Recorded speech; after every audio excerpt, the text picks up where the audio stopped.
from the leader of opposition at Lok Sabha, your future champion of this democracy, Shri Rahul Gandhi. Wonderful welcome in Pune. दोस्तों, राहुल गांधी के जिस event का सबसे ज्यादा प्रचार BJP के नेताओं ने खुद किया, उस इवेंट को राहुल गांधी ने कैसे सुपरहिट शो में बदल दिया। सबसे ज्यादा प्रचार मैंने इसलिए कहा क्योंकि कंट्रोवर्सी प्रचार का बड़ा माध्यम होती है और बीजेपी प्रवक्ताओं से लेकर महाराष्ट्र के मुख्यमंत्री ने राहुल गांधी के पुणे इवेंट को लेकर छात्राओं के साथ, जो छात्रों की गूंज उनका इवेंट है, उसे लेकर कंट्रोवर्सी पैदा करने में कोई कसर नहीं छोड़ी। तरह तरह के आरोप लगाए गए। शुरुआत में महाराष्ट्र सरकार ने इवेंट से 5 दिन पहले भारतीय न्याय संहिता की धारा 163 लागू कर दी कि 5 लोगों से ज्यादा भीड़ नहीं जुटा सकती। उसके बाद सवाल खड़ा यह होता है कि भीड़ कितनी आई। तमाम तरह की अड़चनों के बाद भीड़ कितनी आई, तस्वीरें खुद बयां करती हैं। अब कांग्रेस वाले कह सकते हैं कि भैया सारे रिकॉर्ड तोड़ दिए, बीजेपी वाले कहेंगे कोई आगे पीछे का वीडियो दिखाकर या मैदान का कोई भी कोना दिखाकर कि देखिए ग्राउंड तो खाली है। तो राहुल गांधी का कार्यक्रम पूरी तरह फ्लॉप रहा। तो भीड़ को लेकर तरह तरह के दावे किए जाते हैं। लेकिन दोस्तों, मैं सुपरहिट शो क्यों बोलता हूं? सुपरहिट शो इसलिए है क्योंकि 21वीं सदी में इसी तरह देश के नेताओं को युवाओं के साथ बातचीत करनी चाहिए। जेन अल्फा के साथ, जेन जी के साथ इसी तरह का संवाद करना चाहिए कि उनके वर्तमान को लेकर, भविष्य को लेकर नेताओं का विजन क्या है। और मन की बात एक तरफा नहीं होनी चाहिए, 2 तरफा संवाद होना चाहिए, जहां नेता अपने मन की बात भी बोले और जो सामने वाले छात्र हैं वो भी अपने मन की बात बोल सके। अच्छा ना बोले, जो भी उनकी समस्याएं हैं सब दिल खोलकर बताएं। और यही राहुल गांधी के इवेंट में देखने को मिला। राहुल गांधी को सुनने के लिए बड़ी संख्या में छात्राएं पहुंचती हैं और क्या बातचीत होती है राहुल गांधी के साथ, जरा सुनिए। तेजस्विनी। नमस्कार, कैसे नाम? सुचित्रा। मैत्री। बताओ, who would like to start? आप एक हिंसा है, बोलिए, बीच में आइए। Hello everyone. Hello sir. Hello. मेरा नाम सुचित्रा पागी है। मैं पालघर वसई से बिलोंग करती हूँ और अभी मैं इकोनॉमिक्स में मास्टर्स कर रही हूँ हड़पसर में SM जोशी कॉलेज में। जब हम सिक्योरिटी की बात करते हैं लड़कियों की, तो खुद के साथ होना और दूसरों के साथ होना बहुत अलग चीज़ है, उसमें ज़मीन आसमान फ़र्क है। जब हम पढ़ते हैं कि न्यूज़पेपर में पढ़ते हैं कि लड़की के साथ लड़की हरेस्ट हुई, उसका रेप हुआ, तो वो बहुत अलग बात होती है कि हम सिर्फ फील करते हैं कि उसके साथ ये हुआ तो वो क्या फील कर रही होगी। जब खुद के साथ होता है तो एक डर पैदा होता है मन में कि नहीं यार, लड़कों से बात नहीं करनी, लड़के बहुत स्केरी होते हैं। तो मेरी 15 साल पुरानी एक स्टोरी है। जब मैं 13 ईयर की थी, सिर्फ 8वीं कक्षा में थी, तो क्या हुआ, मैं 5 किलोमीटर गांव से दूर स्कूल में चल के जाती थी और उस टाइम गाड़ी वगैरह ऐसा कोई फैसिलिटी ज़्यादा नहीं थी। तो शाम को जब स्कूल छूटा तो मैं आई और चौराहे पर 3 लड़के थे। लिटरली वो बहुत ज़्यादा ड्रंक थे और उनका एज भी 25 साल से आगे था। तो कितने थे वो?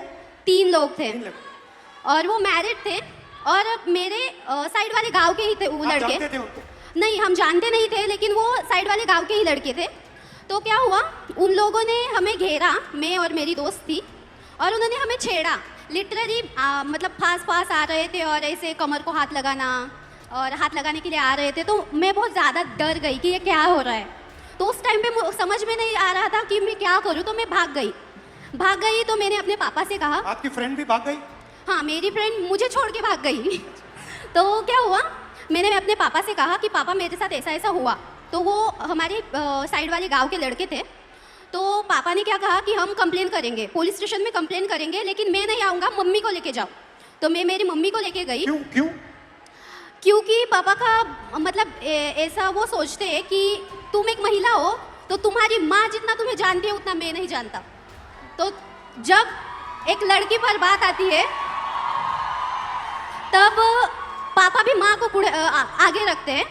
तो हम पुलिस स्टेशन गए और कंप्लेन की और उनको शिक्षा मिली। उनको बहुत मारा गया, पीटा गया। उनको मारा? हाँ, उन लड़कों को मारा गया, पीटा गया। उसके बाद ना कि मेरे घर वाले, मेरा पूरा गांव मेरे अपोजिट खड़ा हुआ कि ये लड़की है और इसके साथ ऐसा हुआ है तो इसे पढ़ाओ मत, इसे घर में रखो और पढ़ाओ मत, क्योंकि इज्जत चली गई।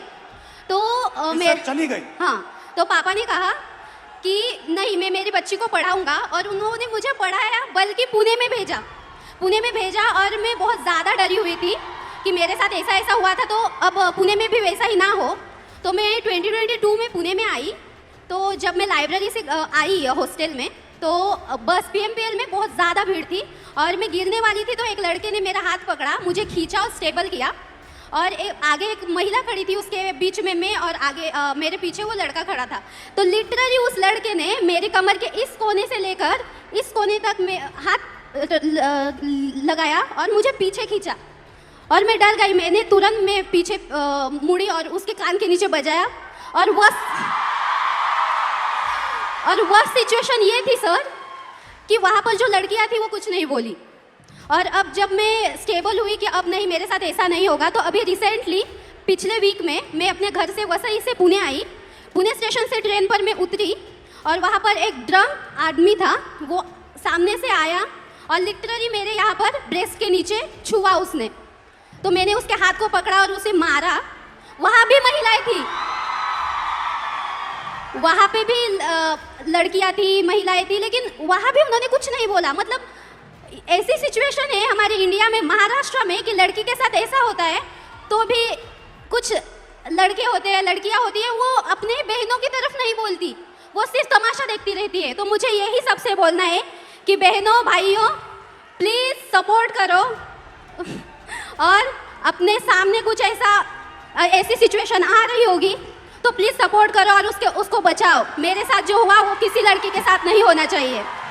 और मैं बताना चाहूँगी सर कि अभी जो मेरे साथ जो इंसिडेंट्स हुए, तो मैं बहुत ज़्यादा डरती हूँ लड़कों से। मेरे मन में एक डर बैठा हुआ है कि लड़के सब ऐसे ही होते हैं, लेकिन आई एम सॉरी टू से, बट सारे लड़के ऐसे नहीं होते ना। Thank you. मेरा नाम तेजस्विनी है। मैं फैशन टेक्नोलॉजी में मास्टर कर रही हूँ, अभी 2nd ईयर में हूँ। मैं एक छोटे से गांव से आती हूँ। हम 4 बहनें हैं और एक छोटा भाई है। मैं आफ्टर 10 जब पुणे आई तो बेसिक तक का एजुकेशन है वो पूरा किया, कुछ रिश्तेदार, घर वाले, मेरी सिस्टर्स की सपोर्ट के बेसिस पे। पर आफ्टर दैट मैं आगे पढ़ना चाहती थी, तो मेरे घर वाले बोले कि अगर तुम्हें पढ़ना है तो अब शादी कर लो और पति के घर जाके जो करना है वो कर लो। देन आई डिसाइडेड कि नहीं, मैं नौकरी करूँगी और पढ़ूँगी। तो अभी 5 साल से मैं नौकरी कर रही हूँ और साथ में पढ़ाई कर रही हूँ।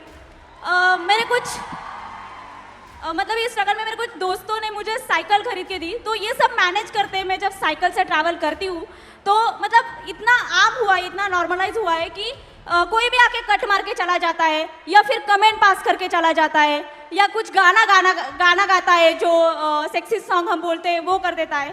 तो मतलब ये इतना नॉर्मलाइज हुआ है कि मैं अभी रिएक्ट करना भी मैंने छोड़ दिया है, क्योंकि मैं करूँगी तो भी क्या करूँगी। क्योंकि जो मैंने सुना था रेसलर के साथ जो हुआ, जिन्होंने हमारे देश के लिए गोल्ड मेडल लेके आए, उनके जो गुनहगार थे उनको क्लीन चिट दे दी। तो मैं तो एक सामान्य घर की लड़की हूँ जिसको ठीक से सपोर्ट भी नहीं है। और मुझे और एक बात कहनी है, क्योंकि मैं जैसे मैंने कहा गांव से आती हूँ, तो मैंने अपने 10th तक की जो एजुकेशन है वो गवर्नमेंट स्कूल्स में की है, जो कि अभी 90,000 के ऊपर स्कूल बंद हुए हैं। और मेरी सारी बहुत सारी लड़कियां हैं जो वही स्कूल में पढ़ती है, और उनका अभी वहाँ पढ़ना बहुत मुश्किल हो जाएगा, क्योंकि कौन सी भी माँ अपनी छोटी सी बच्ची को 10 किलोमीटर आगे नहीं भेजेगी। मेरा 10th तक का हुआ तो मैं यहाँ तक आ गई, पर पता नहीं जिनके स्कूल बंद हुए उनका क्या होगा। तो मेरी बस इतना ही कहना है। अभी हमने आपको हिंसा की बात की, अब कंट्रोल की बात करते हैं। लड़की बहुत मॉडर्न हो गई है। 60% हमारी जो लड़कियां हैं, 60% घर से अकेली नहीं जा सकती हैं। अगर घर से बाहर जाना होता है तो किसी के साथ जाना होता है। सेकंड, 45% शादी के लिए या हाउसवर्क के लिए, 45% शादी या हाउसवर्क के लिए ड्रॉप आउट करती हैं। और आखिरी जो शायद सबसे अमेजिंग आंकड़ा है, और इससे तो मैं बहुत हैरान हुआ कि इस देश में सिर्फ 8% महिलाओं के पास इंडिपेंडेंटली ओन्ड प्रॉपर्टी है। मतलब फाइनेंशियल कंट्रोल, मूवमेंट पे कंट्रोल और आप क्या करोगे उस पे कंट्रोल।